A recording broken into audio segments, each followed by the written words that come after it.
तो आज हम लोग डिस्कस कर रहे हैं, ये पार्ट 2 है accounting treatment of specific items को।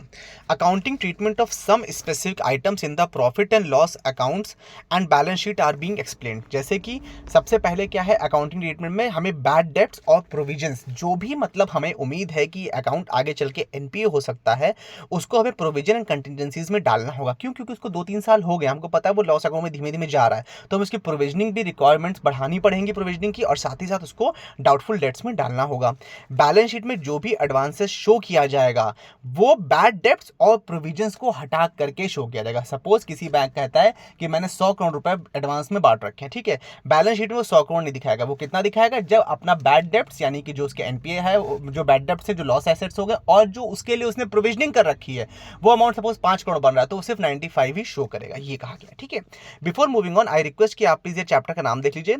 ये हमारा जो है ये जीआईबी पेपर 3 हम लोग कर रहे हैं, उसका है या पेपर 3 में मॉड्यूल बी चैप्टर 6 का पार्ट 2 है, final accounts of banking companies का पार्ट 2 है ये। ऑल्सो आई रिक्वेस्ट कि प्लीज आप ये डिस्क्लेमर एक बार देख लीजिए that this video is for educational purposes only. ठीक है, हम लोग वापस आते हैं वहीं पर, कहाँ थे हम लोग, पेज नंबर 12 पे थे आई गेस, ये रहा। ठीक है, अकाउंटिंग बैड डेब्ट्स की बात हम लोग कर रहे थे। ठीक है, it may be possible that the bill discounted may mature after the close of other financial year. ये भी सही बात है, मतलब जैसे आपने भी 2024-25 में सपोज आपने कोई बिल डिस्काउंट किया, ठीक है, आप मान लीजिए आपने 25 मार्च को डिस्काउंट किया, अब हो सकता है कि वो मैच्योर जो हो वो जाकर अप्रैल या मई में हो, तब तक तो नया फाइनेंशियल ईयर आ गया, तो आप इस साल के प्रॉफिट में तो उसको नहीं दिखा सकते, या इस साल के लॉस में तो नहीं दिखा सकते, आपको नेक्स्ट ईयर में दिखाना पड़ेगा। तो इस बात का भी ध्यान रखना है सब अदर एंट्रीज के प्रिपरेशन। अब हम बात करेंगे preparation of profit and loss account की। जैसे बैलेंस शीट के लिए फॉर्मेट में फॉर्म ए था, बीआर एक्ट 1949 ने दिया था, उसी तरह इसके लिए फॉर्म बी है, किसका, शेड्यूल 3 का फॉर्म बी। ठीक है, ये है प्रॉफिट एंड लॉस अकाउंट के लिए। ये एक पूरा एग्जांपल दिया हुआ है, इस देखिए जैसे उसमें शेड्यूल्स थे वैसे इसमें भी शेड्यूल हैं।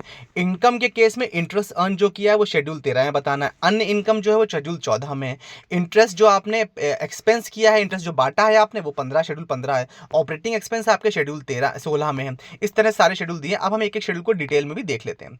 शेड्यूल 13 में आएगा प्रॉफिट एंड लॉस अकाउंट का इंटरेस्ट अर्न, क्या इंटरेस्ट हमने कमाया है, मतलब जो भी लोन बांटा है उससे इंटरेस्ट कमाया है, वो सब अलग अलग हेड्स में कि एडवांस से कितना आया है, इन्वेस्टमेंट के थ्रू कितना इंटरेस्ट आया है, जो आरबीआई के पास पैसा जमा किया उससे कितना इंटरेस्ट आया है, अन्य इनकम में आपके कमीशन हो गए, ब्रोकरेज हो गई, जो आपने इतने इन्वेस्टमेंट्स बेचे उनसे क्या इनकम हुई है वो सब आएगी।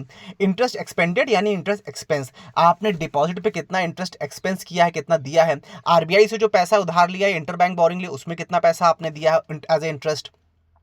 इसके बाद आपने अपने इंप्लॉयज को कितना पे किया है या प्रोविजनिंग में कितना गया है, आपने एडवर्टीजमेंट या पब्लिसिटी में कितना खर्च किया है, आपकी बैंक की प्रॉपर्टी जो है लीज एसेट को हटा करके उस पर कितना डेप्रिसिएशन हुआ है, वो भी तो एक्सपेंस है ना।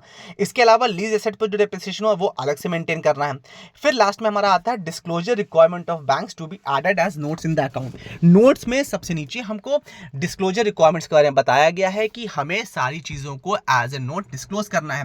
बैंक्स में अकाउंटिंग स्टैंडर्ड IND AS1 जो है वो डिस्क्लोजर के बारे में बात करता है। ठीक है, जो ओवरऑल जिस्ट होगा इंफॉर्मेशन का उसको as a notes to account schedule 18 में डिस्क्लोज किया जाएगा, जैसे कैपिटल के बारे में, इन्वेस्टमेंट के बारे में, derivatives, assets quality, disclosure of complaints, sector wise क्या एनपीए है, वो सब आपको उसमें बताना होगा। ठीक है, ये एक एग्जांपल दिया है, आप चाहें तो उसको देख सकते हैं, लेकिन बहुत ज़्यादा इंपॉर्टेंट नहीं है because you are not a CA, आप एक बैंकर हो, आपके लिए बहुत इंपॉर्टेंट नहीं है, लेकिन हम फिर भी इसको धीमे धीमे बढ़ा रहे हैं। आप चाहो तो स्क्रीनशॉट ले सकते हो, एंड इफ यू वांट आप हमारा टेलीग्राम ग्रुप ज्वाइन कर सकते हो, वहां पर हम आपको इसका प्रॉपर PDF अवेलेबल करवा देंगे। ठीक है, पूरा आप चाहेंगे तो वर्ड फाइल भी दे देंगे आपको, तो आप अपने एडिट कर सकते हैं और उसमें अपने नोट्स खुद बना सकते हो ओवर द कंप्यूटर।